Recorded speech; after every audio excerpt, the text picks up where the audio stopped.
We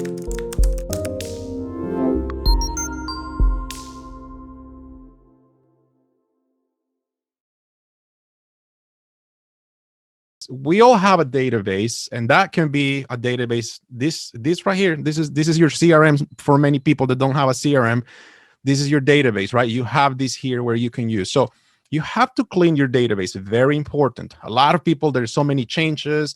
When you were working with some clients, they maybe had one kid, now they have 2 or 3 kids. So you have to really clean the database. So it's important that you hire somebody to help you do these things. And this is where like the money of this is right now. You hire somebody, whether it's in-house or a virtual assistant. You can hire somebody to come and do it for you.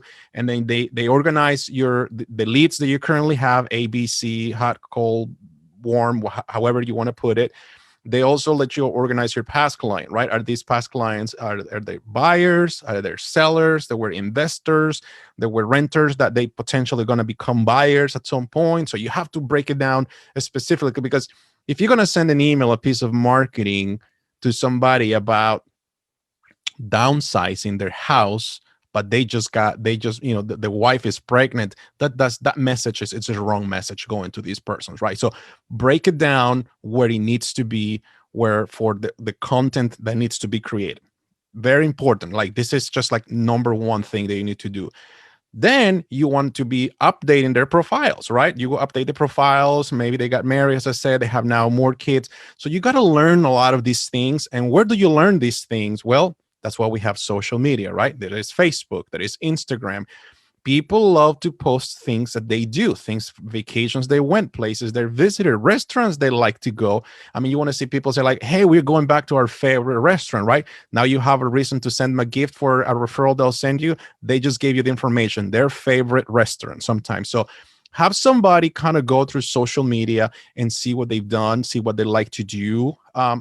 Yeah, you might want to call it stalking, not necessarily. This is just to build your database, to really add more value to the database that you have.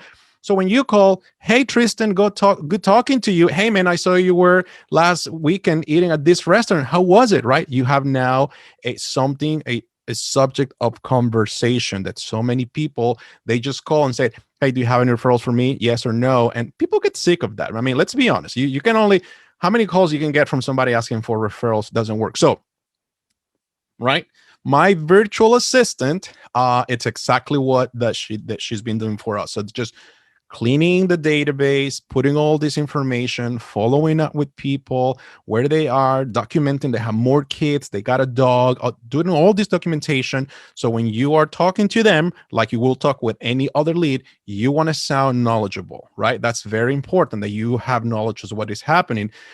In fact, there is a stat that I read from the National Association of Realtors that it says that this is actually back from 2019, and I'm sure it's the same, but it says that 90% of home buyers actually plan to use the same realtor that they used to purchase a house. So that alone just tells you that you don't have to spend thousands of dollars with leads. The same person you just helped to purchase a house most likely is going to use you for the future. Here's the caveat. You have to stay in touch with them, right?